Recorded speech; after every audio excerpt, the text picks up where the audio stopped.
Good morning students. आज हम पढ़ने जा रहे हैं क्लास 8 का चैप्टर 5 चेतक। बेटा चेतक ये एक पोएम है। इसमें जो है राणा प्रताप जी, उसका एक घोड़ा है। सबको पता होगा, आप ऐसे में पढ़ते हो। राणा प्रताप महाराजा थे, एक तरह के राजा थे चित्तौड़ के। तो यहाँ पर इनके जो घोड़ा था उसका नाम था चेतक। बेटा इस कविता के लेखक हैं श्याम नारायण पांडे जी। तो हम सबसे पहले इनके जो कवि हैं उनके बारे में कुछ पढ़ेंगे।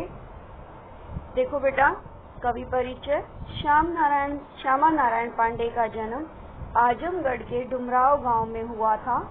इन्होंने काशी में साहित्याचार्य किया के अन्य गायक थे और उन्होंने 4 महाकाव्य रचे, जिनमें हल्दी घाटी यानी कि पांडे जी वीर रस के अन्य गायक थे। यानी वीर रस मतलब जिसके पढ़ने से हमारे अंदर वीरता की भावना उत्पन्न हो जाए। यानी कई बार क्या होता है बेटा, जो देशभक्त होते हैं यानी कि जो फौजी होते हैं, आर्मी में जाते हैं, तो उनको क्या करते हैं कि देशभक्ति के गाने सुना करके उसको बाद में उनको युद्ध के लिए भेजा जाता है।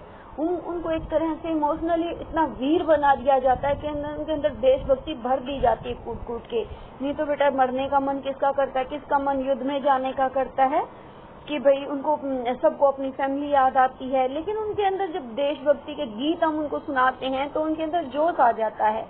तो कई बार आप भी देखते होगे, जब आप कोई देशभक्ति का गाना सुनते हो तो आप एक तरह से आपके अंदर भी होता है कि मैं ये कर दूं, मैं वो कर दूं। उस तरह से जो श्यामा नारायण पांडे जी थे, ये ऐसी ही कविताएं लिखते थे, यानी कि वीर रस के अन्य गायक हैं। इन्होंने 4 महाकाव्य रचे, जिनमें हल्दी घाटी और जौहर विशेष चर्चित हुए हैं।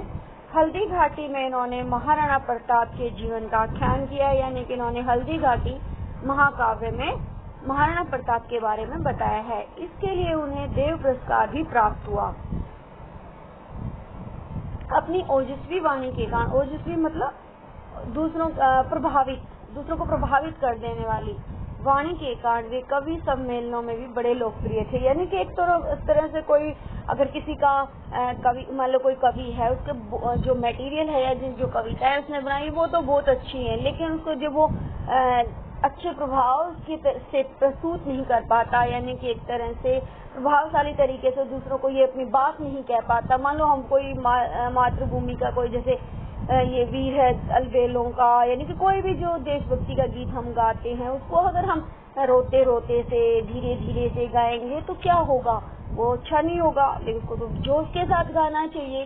तो इस तरह से जो उनका जो भी मटेरियल यानी जो भी कविताएं होती थी वो बड़े ही जोश से गाते थे और सबको प्रभावित कर देते थे।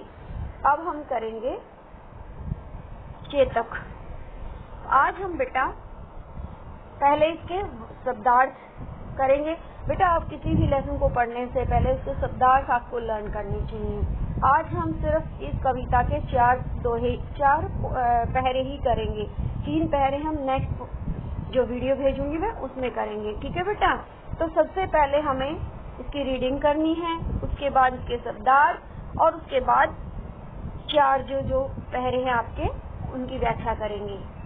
तो बेटा देखिए, रण बीच चौकड़ी भर भर कर चेतक बन गया निराला था। राणा प्रताप के घोड़े से पड़ गया हवा का पाला था। गिरता न कभी चेतक तन पर राणा प्रताप का कोड़ा था। वह दौड़ रहा अरि मस्तक पर या आसमान पर घोड़ा था। जो तनिक हवा से बाग हिली लेकर सवार उड़ जाता था। राणा की पुतली फिरी नहीं जब तक चेतक मुड़ जाता था।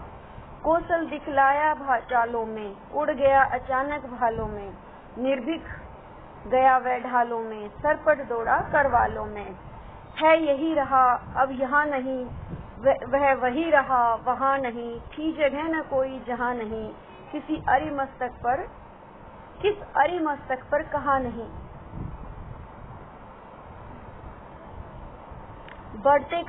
बढ़ते नद सा लहर गया, वह गया गया फिर लहर गया। विकराल वज्रमय बादल सा,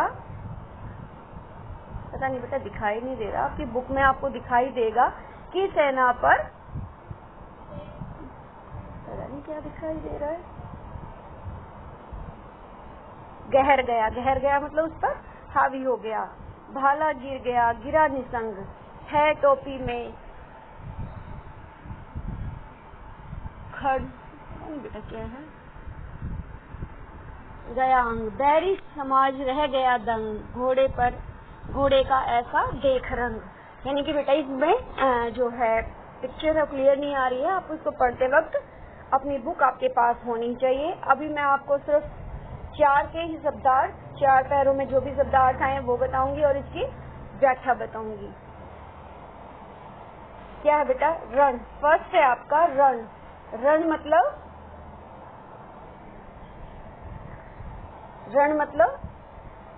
युद्ध, जंग। चौकड़ी मतलब एक तरह से छलांग लगा देना। तन मतलब शरीर। कोड़ा मतलब चाबुक, यानी कि जो हंटर होता है, जो जिससे इसको पीटा जाता है घोड़े को। अरी मतलब दुश्मन। मस्तक माथा। तनिक मतलब धीरे, तनिक मतलब जरा सा, थोड़ा सा। बाग मतलब रस्सी जो पकड़ी जाती है, जिससे घोड़े को बांधा जाता है, लगाम एक तरह से। अगला है आपका पुतली। पुतली मतलब आंख का वो हिस्सा जिसमें देखा जाता है, काला हिस्सा जिसमें हम दिखाई देता है। ठीक है बेटा। कौशल मतलब कहाँ कौशल है क्या पूरा? हाँ तनिक कहाँ आए थे हम?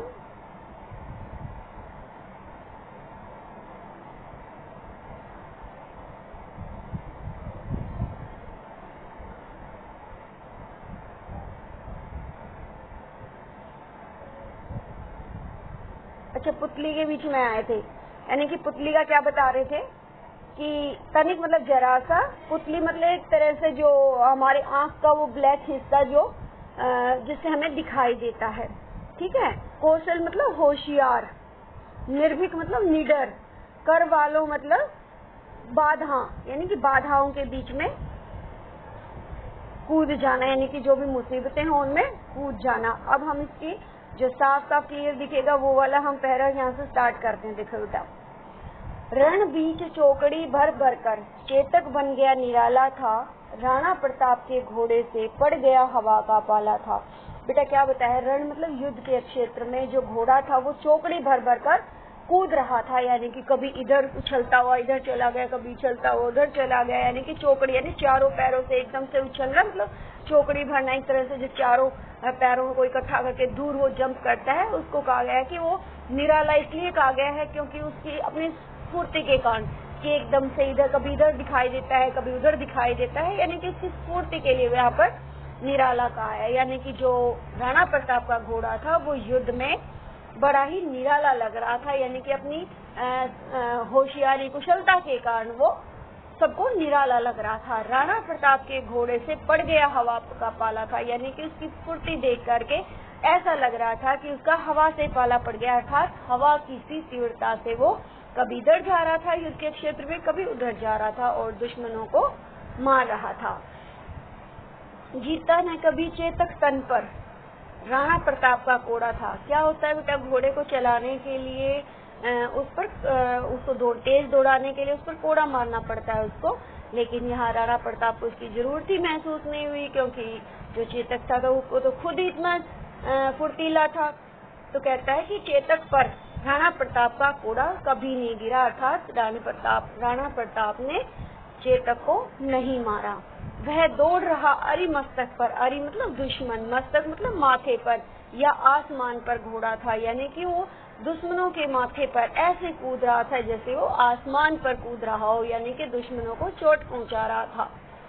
जो तनिक हवा से बाग हिली, लेकर सवार उड़ जाता था। क्या होता है बेटा? तनिक मतलब थोड़ी सी भी, जरा सी भी। बाग मतलब लगाम, जिसको हम पकड़ते हैं घोड़े पर बैठने के बाद। और क्या होता है कि उसको हम हिलाते हैं तो थोड़ा सा तो घोड़े को ये लगता है कि वो उसको तेज दौड़ाने के लिए कह रहा है, जो भी सवार उसके ऊपर बैठा है।